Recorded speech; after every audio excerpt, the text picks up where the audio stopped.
Hello, and welcome to Asian Pacific Voices Radio, where you'll find stimulating conversations around diverse topics and stories that impact our Asian Pacific American communities.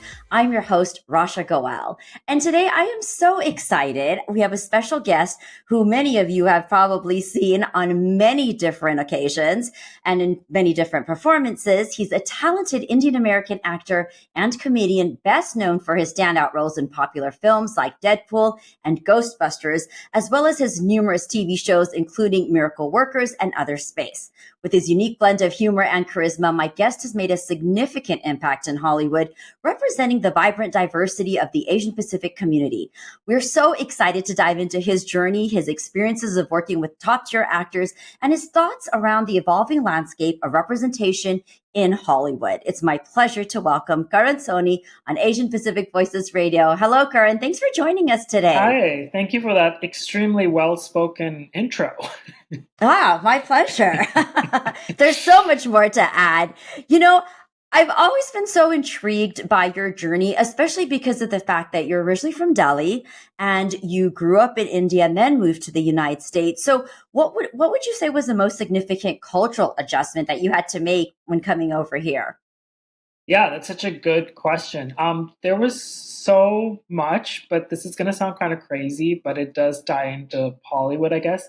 But I had never been to LA. I moved out to go to college at USC, and my family came to drop me off freshman year, and the biggest adjustment to us was we were like, "Where's all the white people?" Because USC is in a very diverse Latinx part of LA, and it was so interesting because in movies and stuff, you only see a very small part of what LA in America looks like, and so I just remember being like, whoa, like, why are all these signs in Spanish and who are all these people? And it was really different from what I had seen up until then. This is in 2007 in like movies and stuff. And I just remember the campus was very white, but then outside there was like all this other stuff going on. And it was like a version of America I had never seen before. That's so interesting. And I have to add, you went to the wrong school because I'm a UCLA Bruin. Listen, you did go to the right competitors. school. We spent a lot of time at Diddy Reese and the Oh, you Westwood did? Village because USC is very nice now, the University Village, but back when we were there, it was rough. So Oh, yeah. all of us used to, I remember the minute someone got a car, like sophomore year of college, we would be like, should we go to Westwood this weekend? And we were always going to Westwood. And so, But yes. I love that cultural, that what you shared, because yeah, that's not a perspective that a lot of people may necessarily have. So thank you for sharing that. What about that moment for you where you decided that you wanted to make a career for yourself in acting? How did that lead you to pursue this career? Yeah, what was so interesting was that I didn't originally come to LA to be in Hollywood at all. I was supposed to study business, which I did in the beginning. And I was meant to essentially, like every nice Indian boy, run my dad's family business. And he works for John Deere, making tractor parts in India. So I was meant to sort of do that. And I didn't really have many other aspirations. And at the time, I was still an Indian citizen when I moved out. So there was no way for me to work in America. And so I just honestly came on a student visa for college. And a lot of things happened my freshman year. One was I'd always done theater as like a hobby in school in India, but never beyond that because Bollywood, for those who don't know, is like very much into nepotism and it doesn't really feel like attainable in any way to be in that industry. And then I came to LA and I noticed so many people were like actors in commercials and had like small roles on TV shows. And they were just everyday people that used to go to college with me. Like they were like LA kids or whatever who had like been on TV and it like demystified a little bit. And I was like, oh, there's like a way you can make a living and not be like the biggest movie star, but like be a working actor. And I loved that idea of it. And around the same time, my family ended up moving to America. My dad got a job here, and suddenly I didn't have this job to go back to in India. So I had this moment, like end of freshman year, where I was like, what do I really want to do if I have the option? And I'd been in LA just long enough and around the industry a little bit, just long enough to be like, I might want to try this. And so I pitched my parents the plan, and they were supportive but very nervous. And essentially, my dad just was like, he's a very practical person. He was like, how are you going to make money? And in college, we're never thinking about how we're going to make money when we're in the arts, because if we think too much about that, we'll probably not pursue the arts. But it was a good question because I was just kind of living in this lofty creative dream, but I wasn't thinking practically. And very quickly, it became clear I had to like get an agent and do all these things. So I actually began that journey in college. A lot of people in college with me at USC weren't doing that; they were focusing on school. But I ended up sending my headshot out to 150 addresses for agencies that I found. And then one agent signed me between sophomore and junior year of college. And then I went on an audition a week for the next 2 years of college. I missed classes and it was very stressful. I got a car. I was like driving all over LA, going to these like random auditions. And then I ended up getting my first two jobs in college and getting into SAG and doing all of that stuff. So it wasn't enough money to live off of, but it was enough for like my family to be like, okay, there's like something here. Like he's, up to something. But to be completely honest, wasn't really thinking long term. And especially then, I started in 2009. It was a very different landscape. There weren't as many opportunities, maybe, but I really wasn't thinking about any of that. And I think if I was, I would have probably given up. And so, Interesting. yeah, I think like I was kind of just like excited. And I'm now trying to get back to that. Like every audition I would get, I wouldn't think about like, they're never going to cast a brown person for this or any of that. I would just be like, wow, like it's an audition and like just do it. And I wasn't really thinking long term about any of that stuff. But um, I'm kind of glad because I think I would have definitely like my practical side would have been like, this is not going to work out if I had thought about it too much. Well, somehow it worked out and the universe conspired for you. I'm going to have to say that Thank because you.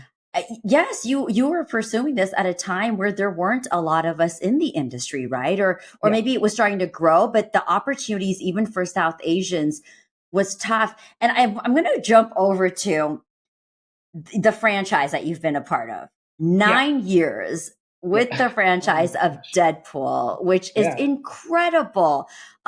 You've worked with some big names, of course, Ryan Reynolds. Can you share a memorable experience and even what joining that franchise was like for you? Because I mean, I don't even know if you could imagine that you'd still be with them 9 years later. Yeah, those are such good questions. Yeah, essentially, that was another like not really knowing anything. So in 2015, I just auditioned for the first movie, and it was all kind of like secretive. So it wasn't even a scene from the movie. It was like from some other movie or something. So I didn't think much about it, and it's hard for people to imagine now. But in 2015, Ryan wasn't as popular as he is now. He had had like a series of movies that had not worked, and he wasn't kind of at the top of Hollywood in the way that he is now. So this wasn't like a movie that everyone was dying to be a part of. So in a way that helped all of us out because if you look at the cast of the first movie, a lot of us are not big names. We're all like the supporting cast, like we're all kind of like working actors. So we all got a fair shot by auditioning to get to be in the movie. And then the movie was a lower budget movie because for superhero movies, it was made for like under 60 million, which is like small for those kind of movies, mainly because it was the first R rated kind of in that world in a while. And Ryan wasn't as much of a star at that point. And it was great because we got to make the first movie kind of under the radar, like no one from the studio interfered, and it was kind of its own kind of like almost like an indie studio movie. No one thought it would be like that successful, but I remember I auditioned for it, and then months went by, and I didn't think anything about it because I didn't even know what it was, and then I just got a call being like, you got that job, and you can go and read the script like in this office if you want or whatever. And so I went to this office to read the script, and I just remember reading the script and being like, this is one of the best scripts I've ever read.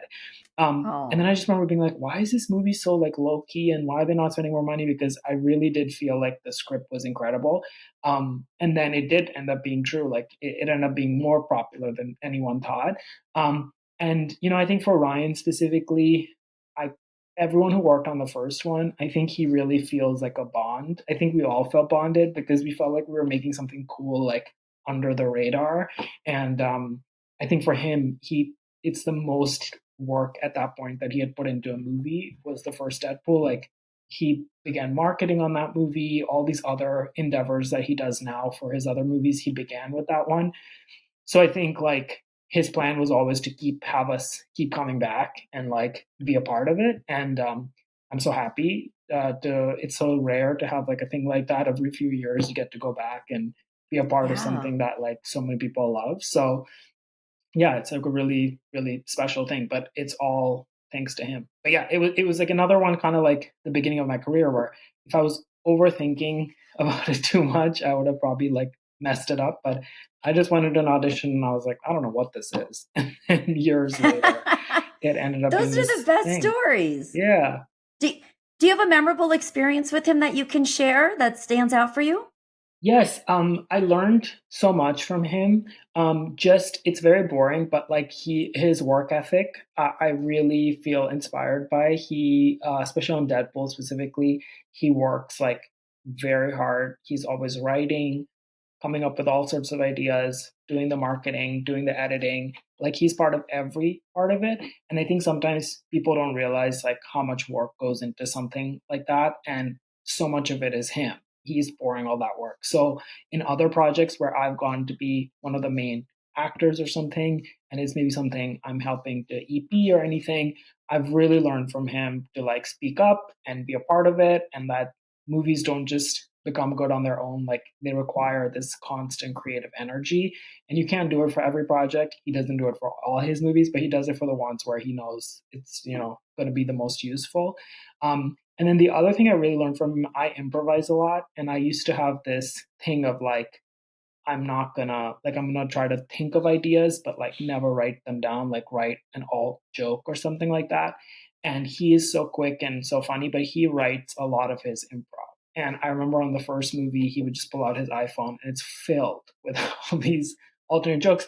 And I remember at one point just asking him very shyly, like, "Oh, you write all that?" And he was like, "Yeah, there's like no pride in just like pretending to be like I came up with this, whatever." He's like, "You should write it." And so I started writing after that. So in all the scripts, everything, I'll write other ideas, sometimes just a word, sometimes a full line or something. And I kind of learned that from him, a little bit of that, of just basically not letting the ego of being like, I came up with this right now, and versus being like, oh, I've worked hard and I've been working on these ideas for a long time and I'm going to try them out now, all of that stuff. I love that. What a great piece of advice. I'm going to Yeah. take that piece of advice. Yeah. I take a lot of pride in both of us being South Asian, and of course, we all have different journeys. But I'd love to talk to you about, have you faced any specific challenges or issues, especially with your parents regarding relationships or sexuality? And how have you navigated those conversations and cultural expectations? Because we know growing up in our community, there's a lot of Yeah. different taboo things that we're still working through. Totally. Yeah. I feel like such an anomaly in this case because my family is like very supportive and Oh, they're great. not this usual thing. So even with this creative endeavor, they're very like practical where they're like, how is it going to work? But they want to try to support it and make sense of it. I am queer. So when I did come out to them, I think at 18, there was like just 6 months, I want to say, where they didn't react well, but then they adjusted pretty fast. So I feel really lucky. I think it's interesting because my dad worked in America a lot. So he got to travel since he was like in his early 20s, at least 2, 3 times a year to either America or Germany for his work. So I think because he got to see that the world is a bigger place and he got to see other cultures, he's always been extremely open-minded and like extremely like no, he's practical, but and once he understands something, he's like, okay, this makes sense. And then my mom just takes her cues from him. So I feel really lucky to have had that thing. But it is really interesting because I grew up in India, obviously, and then I came out here, and I did notice that a lot of people here, their parents are still stuck in the time that they left India, which makes a lot of sense because but it's so funny because India is like in many ways not, but in many ways so much more modern. than some of the standards that people put on their kids as Indian Americans, Yeah. which is so interesting to me because they're fantasizing this version of India that has like moved on in many ways. Like we're like obsessed with American culture and Western stuff, and it's like such a different thing. So it's interesting having both the perspectives and stuff of both those things. But I would just say, like, to anyone who's going through any of that in terms of that kind of conflict, it's always helpful to me to identify like what is the fear that this is triggering in your parents or whoever it is. It just helps you humanize them more. It might not solve the problem, and many of our parents don't want to do therapy or any of that stuff, but I think it does help you. Like when I first came out, I went to this therapist and I was like really upset with how my family was reacting to this news because they'd always been very loving and they were suddenly very not loving for that period. And this therapist said to me, well, your parents have grown up and they've known you since you were a baby and they put all these expectations on what they thought your life would be like. And this is just like a slight pivot.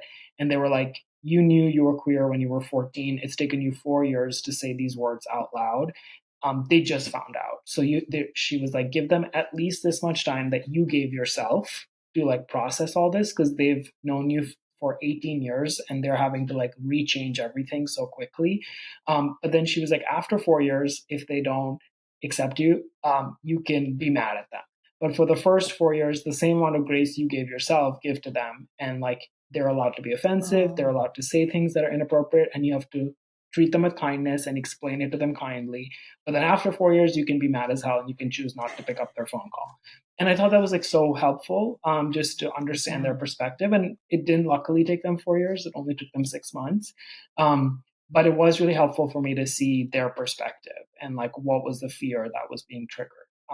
So that's just more therapy than anything else that I find helpful. Listen, that's some great piece of advice to give to people. I'm appreciative of that advice that you've given. And I hope one day we can do a roundtable about what you said about the Indian Americans that are here, because I feel that a lot. Even when I go back to Mhm. India, it's so modernized. But you're absolutely right. The generation of our parents that came here, they're still holding on to that India. And Yeah, and maybe that's what they were attached to because that's what they saw. But you're absolutely yeah. right on No, that, and it it's makes a lot always of phenomenal to me. it makes so much sense because our culture is actually very rich and there's so much. Yes. And so what happens is I think when you come here, it's so different and you feel I'm sure so many things. I empathize so much. So scary to have come so far to be speaking in a different accent. Maybe English is Oh not the yeah. language you're most comfortable with, and then the guilt of like leaving this culture behind. So even when my family left recently, like 15 years ago, my dad really did not want to move here because he felt all our families in India and like he felt this immense guilt of like leaving this country, his country, and then switching over and doing all that. It's like it's actually like a weirdly hard thing to do, especially because if your culture is so rich, you're like leaving a lot behind, like a lot of traditions, a lot of stuff. So it totally makes sense to me to try to hold on to that. But it's always interesting to be No, like, wow, what you're holding on to is kind of not even has it's evolved. not even there It's really anymore. interesting. Yeah, that Yeah. it's really really interesting. Well, and then I have to ask you, with working in Hollywood too, right? So how would you say that your experience in the entertainment industry has shaped your views on representation and inclusivity, and what impact do you hope to make for future LGBTQ plus actors in this business? Yeah, I feel so lucky because I feel like the business really began changing in the time that I started. And I've worked with many actors on different TV shows who've played my parents. And it's always so fascinating to me to talk to them and hear what it was like to be brown and in Hollywood like 15 years, 20 years before. And then, of course, now, like, even with a younger generation, like Gen Z and stuff, like they'll have such a different experience than even I had. Which is amazing. But I would say to me, the biggest change weirdly has been Me Too, in terms of just everyday working experiences on set. I feel like prior to Me Too, I saw like more yelling on set. I saw more like toxic behavior that was just allowed. And also there was a sense of like certain older Hollywood people with power, like you couldn't speak up to them. There was just this feeling like there's this power and then you're below it. And I felt like with Me Too, it just made everyone sort of be like, correct in a weird way and be so conscious of a lot of these things because making things can be very stressful. It's like a lot of time and money is being spent and people are like fired up. And I think pre Me Too, there was this idea like you could be an artist and like yell and create havoc and chaos and all sorts of devious things in the name of art and in the name of creativity. And I felt that really changed after this narrative of like you can behave badly as long as you make something good. I feel like that has really died down more, which I love because I don't feel creative in an environment where I feel traumatized and stressed because there's some Of angry course. guy yelling at everyone.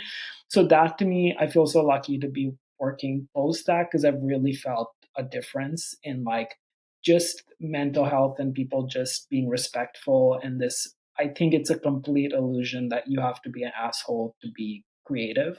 And I think Totally it's agree. actually insecurity coming out and people let it be known as that. And so that has been like a really big thing. And then of course, like there's just been more opportunities. When I was at USC and starting to get an agent, I remember Mindy was on The Office and Aziz was on Parks and Rec and Danny Pudi was on Community. And I just remember being like, oh, I'll be on an NBC show because all like NBC shows because I was like, they have Indian people on an NBC show. That was like my only dream. I didn't even think about any other channel or network or anything. I was like, oh, NBC has one Indian person on a show, every show. So that was like my obsession. And now there's so many Indian people on shows that I don't even know. Sometimes I'll be like, oh, they're on a TV show. That's Seriously. like really cool. So that is really cool. And I do feel like in 2024, I've seen a little bit of it go back, which is a little sad. But I feel like post the strikes and stuff, there's this feeling of like going back to what's like familiar a little bit because it's like a safe thing. And that usually is like the same stars and names and people you've seen. I feel like every casting announcement I see has mostly white people in it again. But I do feel like that's a short term thing that's not going to work because the truth is that in many ways, Hollywood is now competing with our phones. And Yeah. we have the whole world on our phone and a lot of entertainment on the phone. So, movies, I think, and TV shows have to really be unique and offer something to an audience that will make them want to put the phone down. And I think the same old regurgitated thing that they've seen a million times actually is not going to work. And Mm-mm. different things, like Everything Everywhere All at Once to me was like prime modern Hollywood. It was like so diverse, but it wasn't like checking off any boxes. It was like set in this world of characters you haven't really seen, but of course it makes sense that they're Asian and they're all this mix of stuff. There were queer characters. It was so unique. It wasn't simple. It wasn't like spoon fed in any way. It didn't feel like a formulaic movie.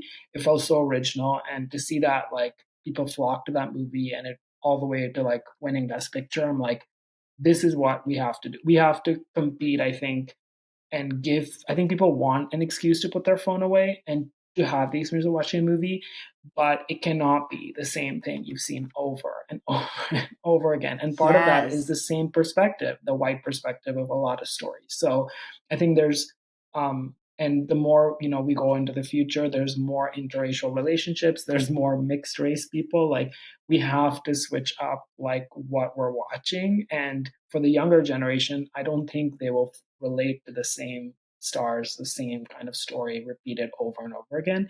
And so my hope is that we get to still make really cool, fresh things that reflect a lot of what the world looks like.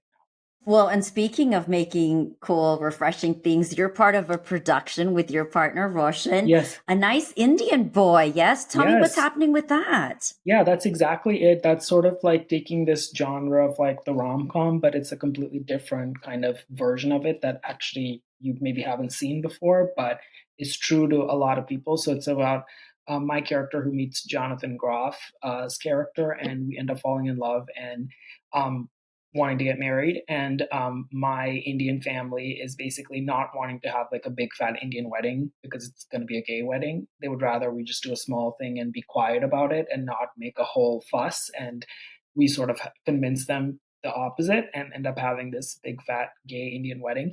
Um, and it's such a special project and movie, and so many firsts, like in that too, like in terms of just it's the first time I think there's been like an Indian gay wedding on screen, because in India they've never Yes. really done that, and we got to do that here. And while researching, and Roshan, my partner, and I, who he directed the movie, we both produced it as well, and we got to work on the script. And so we interviewed all these people who had been through interracial relationships, not just queer people, but even like, many Indian men and women who've married white people or other people, and how Hmm. complicated it is to merge those cultures, and all the conflicts that come with the generational divide of the parents who want certain things and certain traditions, and they don't like when the tradition is like having to do something new or adjust. And there's so much just interesting, funny, sad, dramatic stuff in all of it. And the movie, I think, really speaks to anyone who has gone through any kind of interracial relationship and has had to force two strong cultures to meld together.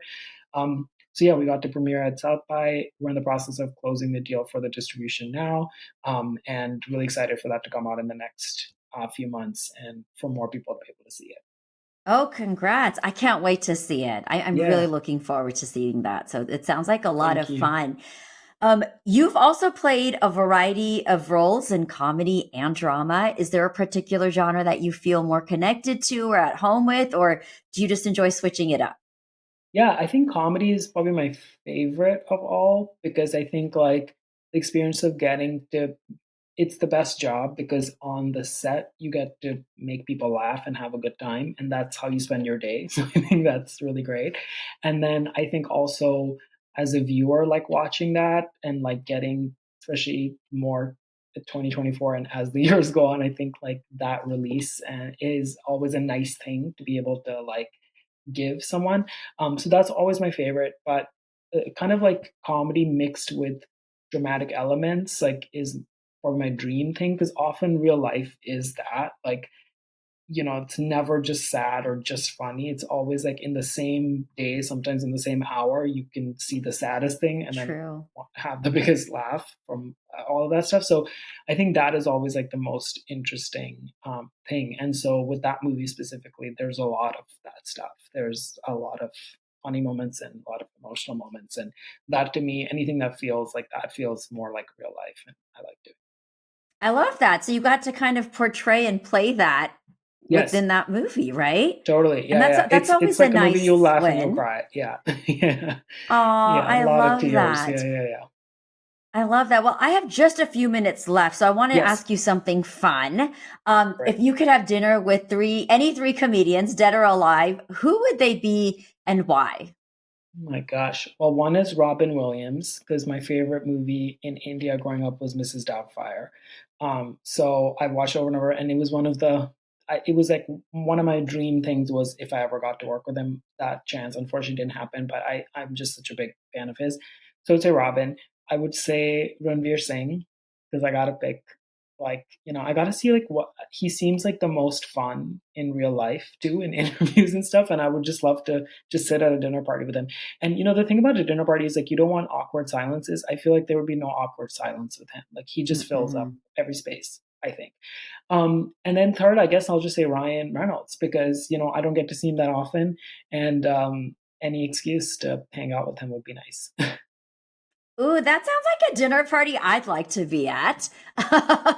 You know what would be fun is to have actors from here have a dinner party with actors back from Bollywood. Like that'd be a great show to do. Yes. Oh Hey, my maybe gosh. we got to Yeah. create that, Karan. Let's Yes. talk after.